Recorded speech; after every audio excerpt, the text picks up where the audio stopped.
Banban hide off camera in Chapter 6. In Garden of Banban 6, we're tasked with exploring this nightmarish facility, with the end goal of obtaining the Queen's Scepter. Of course, this is a horror game after all, so it won't be nearly as easy as it sounds. From a violent encounter with Sir Dadadoo to an intense face-off with Little Beak, there's a lot that stands between us and the Scepter. Today, we're taking a look behind the scenes at some things we're not usually meant to see, like what happens to Little Beak after being crushed by the bird room doors. There's lots more than that as well, so I hope you enjoyed today's look behind the scenes of Garden of Banban 6. And real quick, the official trailer for my horror game Zardy's Cave just released, which was previously called Zardy's Maze 2. I'm so excited, so if you want to watch that, you can find it linked below.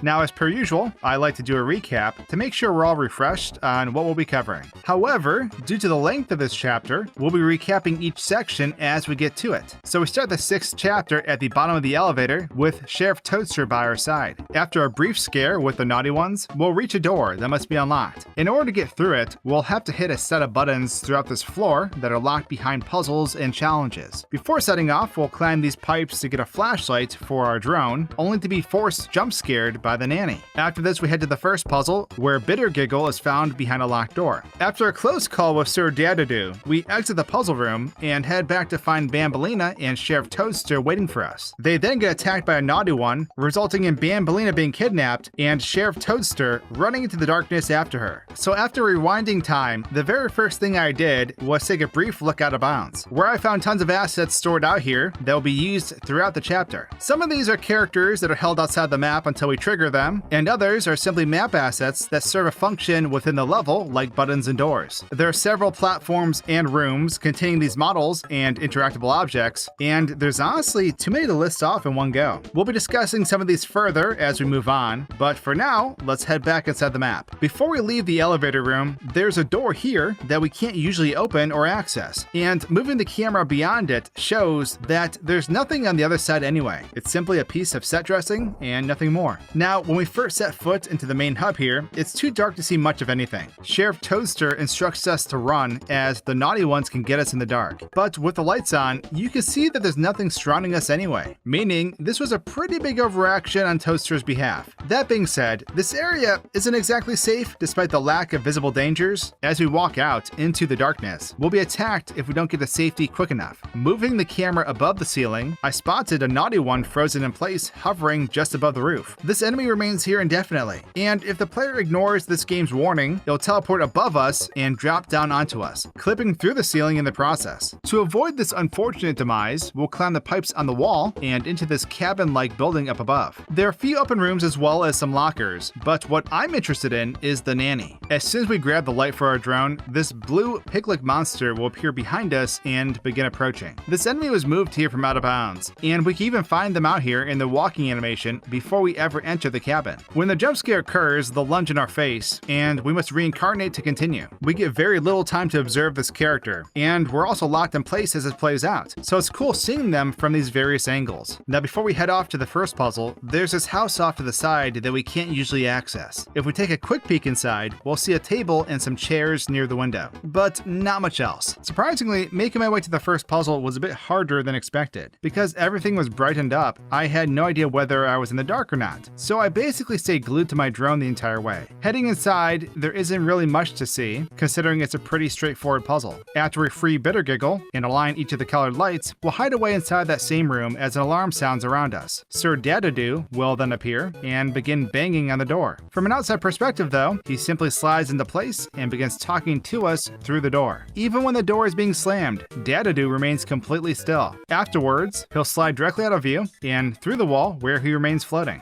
When we return to the locked door, Sheriff Toadster and Banbaleena will be waiting for us on these wooden structures. They're definitely not happy we have Bitter Giggle in tow, and they tell us we need to leave. Of course, they're the ones that are leaving instead, as a naughty one lunges at them and kidnaps Banbaleena. When this takes place, a dark barrier is loaded in, and Banbaleena is pulled through it. Sheriff Toadster then follows along before all of them are warped out of the map. Most of the characters we encounter can actually be found outside the map, and in some cases, there are multiple versions of the same character. The They'll be moved in and out of the map depending on what is needed, whether it's a cutscene or a freely moving NPC. Now, after this cutscene plays out, we can head to the next sector and continue our journey. We'll stumble across one of the experiment jesters, arguing with their other half, and after a short scuffle, they fall into the abyss below. We then hit a couple of buttons using our drone, where we stumble across yet another jester, this time rocking in the corner and talking to himself. After meeting up with Banban, we'll head up some stairs, where this area's puzzle is located. We basically shuffle these statues around in the right order to power the red door within this area. A naughty one will run out with a metal bar, and as we pick it up, Sir Dadadoo appears behind us on top of the entrance. As we shelter inside, he attacks Banban, only to be fought himself by Bittergiggle. So rewinding time a bit, I was curious what happens to the Jester's halves when they disappear into the abyss. As their disagreement reaches a boiling point, one half will dropkick the other into the void below, and following them reveals that their fate isn't so grim. They stop falling just beyond this gray barrier and just gonna float here for eternity. It's still not an ideal outcome, but hey, we got a cool hat from it, so why complain? As we make our way through the stairwell up ahead, we'll find an experiment jester who's missing a leg just sitting in the corner. We can't typically get in front of them, but if we did, we'd see that they don't have any eyes. It's actually pretty terrifying watching them rock back and forth like this, especially knowing their condition is much worse than we ever realized. Now, as we head back upstairs, Banban meets up with us in the lobby where we can head up to the next puzzle. We fiddle around with the statues for a bit before we can open the door, and we can see just beyond it, there's a naughty one waiting for us. Once open, this creature will bolt through the door with a metal rod sticking out of its head and slither to the hedges. After dropping the bar, it leaps over the shrubbery and dives out of bounds. Similar to the split up jester from before, this monster will then freeze a short ways beneath the map and remain here permanently. As we pick up the metal rod, Sir Dadadoo will instantly appear on top of the exit and stare us down. Well, he would if he had eyeballs anyway. If we don't get inside in time, we'll be jump scared and die instantly. However, if we make it to safety, we can watch as Dadadoo headbutts Banban straight into the glass, incapacitating him until we leave. Bittergiggle then appears using instant transmission and leaps onto his back. Things get weirder though, as Dadadoo disappears and Bittergiggle flies into the air, eventually being flung into the player's sight once again. It's an intense fight from the player's point of view, but from this outside angle, it's actually pretty hilarious. Now, as we leave behind our incapacitated comrades, we'll head down into the basement in order to locate this sector switch, but it won't be so easily accessed. In order to open the door to the office, we must first complete a challenge that involves shining lights on an unending array of naughty ones. Once this minigame begins, they'll start approaching from these dark hallways, and our only line of defense consists of a few lamps. There's also a hole in the ceiling where another, much larger naughty one appears, and the use of a rechargeable light is required to fend them off. After completing this challenge, the switch can be activated, where we then return to the entrance area. So before starting the minigame, we can have a closer look at the area surrounding us to get a better idea of how it works. Upon closer inspection, you can see that these dark hallways aren't actually all that big. They simply extend out of the map and come to an end beyond the player's sight. What's most interesting is that each of these hallways has a naughty one inside, and they're already loaded in before we ever hit the start button. They'll each remain where they are until they're activated, where they'll slink over to the rail and wait in place. There's also the hole up top where the giant naughty one appears from, and if we take a closer look, we'll find that it leads out through the roof and into the void. I'm not entirely sure what it's for, but there's also a rail stored up here similar to the ones used within this minigame. With the lights on, we'll see that the naughty one up top will instantly spawn in and pop its head out into the room below. When jump scared, this particular enemy will move back up out of sight and unload temporarily. It then appears once more to lunge out and fly directly at us. After being jump scared and respawning, something a bit odd took place. So when you die in this game, for a brief moment before loading back into the map, your screen will flash this dark gray color.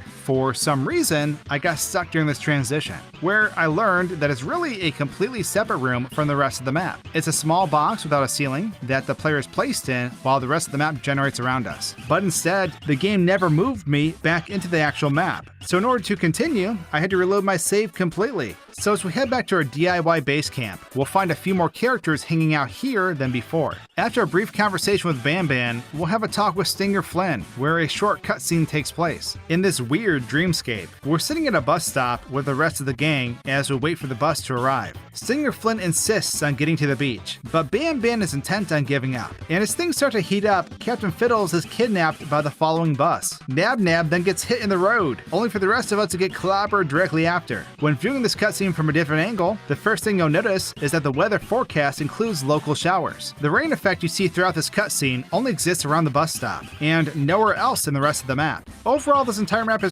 pretty straightforward, being only a flat plain with a road through the center, the bus and bus stop, and of course, our terrifying pal Zolphius chilling in the background. So when the first bus is set to arrive, it will leave from its idle position just beyond the edge of the map and drive in front of the gang here. Because this is the wrong bus, it'll just continue on and drive right past us. And after reaching the far side, it'll freeze for a moment before instantly warping back to its starting point. This of course takes place outside the player's sight, so you never know that it's the same asset being reused each time. Now when Captain Fiddles gets kidnapped, the bus that arrives is a bit different in appearance from the original. In this shot, you can actually watch as the bus is replaced by this rusted version as soon as it begins approaching the player. When it arrives, we can then watch as Captain Fiddles climbs inside and is taken away. He sort of just pelvic thrusts into the aisle as the vehicle takes off, clipping through the floor as he's carried away. He then unloads after leaving the map. Once again, the bus is sent back to the starting location where it changes back to its cleaned up version. As it heads down the road, it doesn't actually stop this time, and Nab Nab runs into his path only to be sent flying into the void. He eventually stops out of bounds here, and he's not looking too good either. When the final bus appears to run us over, we'll see that it's the very same model used throughout this cutscene. It's warped into position and instantly starts barreling towards us. With one character being kidnapped and the rest of us run over, the public transportation here is surprisingly lethal.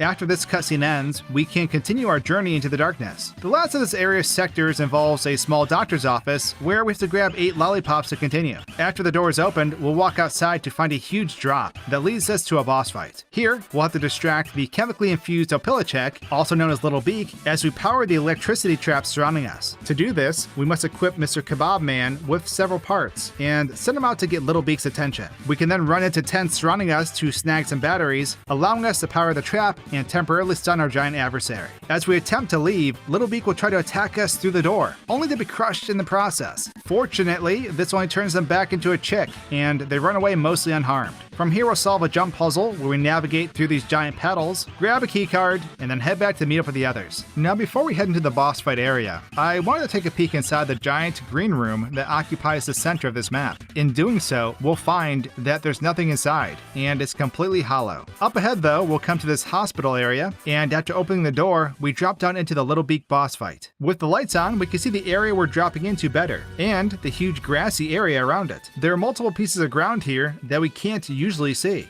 So when we jump down into the boss fight room, we can have a quick look around and see a few objects stored out of bounds. There's some foliage stored behind us, as well as the tree where Little Beak perches throughout the fight. Speaking of our giant enemy, we can have a closer look at this monstrous Opilichek as well. What's funny is that, although menacing in appearance, they're not actually sitting on the branch. Their left leg is slightly clipping through it, but the other isn't even touching it. Across from Little Beak, we can also see that the platform Ban Ban is standing on doesn't lead anywhere at all, and it extends slightly out into the void before stopping abruptly. As for the boss fight itself, Little Beak will leap from the branch they're standing on and fly over our head. We can watch this happen in bullet time, which reveals just how fast our enemy really is. After leaping straight up, they'll fling forward at Mach speed and then glide to the perch opposite to them. The margin of error for avoiding this attack is super small, and if we're even a little too slow, she'll dive right on top of us. It's somehow even scarier now, knowing that even in slow motion, she's still able to move this quickly. In order to get past this fight, we'll have to distract Little Beak using Mr. Kebab Man as we set up the electrical trap. The barrels we roll out of the tents, as well as Mr. Kebab Man himself, will be taken away, giving us a short window to navigate the area. When this takes place, each of these assets will be moved out of bounds. The barrels are stored way outside the bird room,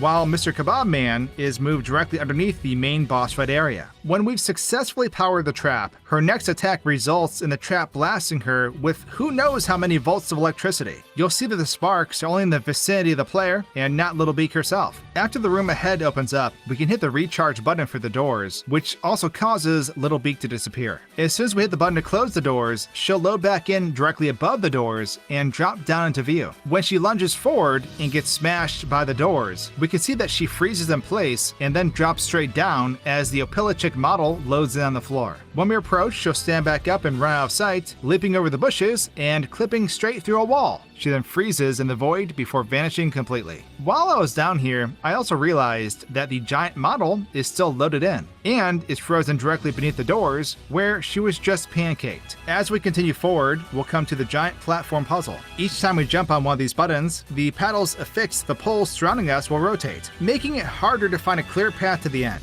What's interesting is that beneath the floor, we'll see several of these button platforms stored out of bounds. They vary in color, and I'm not certain of the purpose, responsive to the buttons up above. Overall, this puzzle is a bit larger than I initially thought, and seeing it from this angle is pretty cool. After grabbing the key card and heading back to meet up with the rest of the gang, Banban opens up the cage and frees Nab Nab, which definitely won't come back to bite us later. He then jumps onto the house and leaps deep into the darkness. We can now open the big set of doors and walk inside to obtain the scepter, where Nab Nab makes an immediate reappearance to press the button repeatedly. We're then confronted by Sir Dadadoo, leading to Banban injecting Nab Nab with that oh-so-dangerous chemical in order to fight him off. A naughty one begins chasing us through the side pathway, eventually leading to a broken railing where Bittergiggle parts ways with the player. After arriving at the elevator, Sir Dadadoo, alongside several other seemingly possessed characters, appear behind you, forcing Banban to stay behind and hold them off while you go onward to find the surgeon, thus bringing Chapter 6 to a close. So jumping back in time a bit, when Nab Nab makes their escape, he usually vanishes into the shadows, so we can never see where he actually goes. Well here, as you can see, he sort of just flies away in a Superman pose. At the end of this animation, he stops partially clipped into the ceiling, and he stays up here for the remainder of the game. As we step inside to collect the scepter, Nab Nab loads in behind us and jumps over to the eject button where the rest of the sequence plays out. As I said a moment ago, the previously caged version never unloads, so we can fly outside and find them still stuck in the roof. When Dadadoo arrives, he'll instantly appear in the doorway and begin slithering into sight. In order to fight back against him, Banban chemically injects Nab Nab and then throws him into a railing. As he falls, he'll clip through the floor and instantly warp out of the map as the chaotic version takes his place. He starts off hilariously small and enlarges into the towering creature we see take on Sir Dadadoo. After effectively vanishing into the darkness, they'll freeze in place momentarily before Nab Nab is moved out of bounds. However, Dadadoo is only moved slightly to the side, clipping through both the wall and Kittysaurus. Next, we'll run through this pathway surrounded by hedges while being chased by a naughty one. And during this time, I noticed a rather neat Easter egg. On the outer wall to our right is some text that reads, "Your flying skills are impressive." I believe this is a call out for hackers and game-breaking channels, since to my knowledge, there isn't another way to view this body of text during a typical playthrough. So, if this is in fact a message for game breakers, thanks for the compliment, game devs. Up ahead, Bittergiggle says that he can't miss his only chance at having an audience, and then leaps into the darkness below. He doesn't get too far before freezing in place though, which seems to be a common trend with this chapter's characters. Finally, we'll be confronted by Dadadoo and his army of possessed characters. They'll instantly load in just behind us, and they're a lot more menacing than before. They've all been changed to this grayscale appearance with purple eyes and features. When we start going down on the lift, the sounds of an all-out battle can be heard above, but as you can see, nothing actually happens. All these characters are completely still, and will remain in place until the credits begin to roll. And with that, that's everything I found behind the scenes in Garten Banban 6. We've still got lots to cover in Chapter 7, so make sure you're subscribed, that way you won't miss our future coverage of this spooky series. Check out the new official trailer for my horror game on screen now, and I'll see you all in the next video.